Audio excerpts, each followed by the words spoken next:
உலகத்துல உள்ளவங்களோட நமக்கு பழக்கம் இருக்கக்கூடாதுன்னு சொல்லிட்டுலாம் யாரும் சொல்லல, ஆண்டவர் சொல்லல, வேதம் சொல்லல. எல்லோரோடும் நாம் எப்படி பழக வேண்டும்? சமாதானத்தோடும் அன்போடும் நாம் என்ன செய்ய வேண்டும்? பழக வேண்டும். அவர்களுக்கு கர்த்தருடைய ஆசீர்வாதத்தையும் சமாதானத்தையும் நாம் அவர்களுக்கு வழங்க வேண்டும்.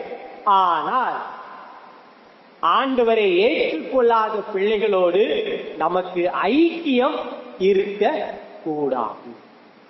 ஐக்கியம் வேறு, பழக்கம் வேறு. புரியுதா உங்களுக்கு? பழக்கம் இருக்கலாம், ஐக்கியம் இருக்க கூடாது.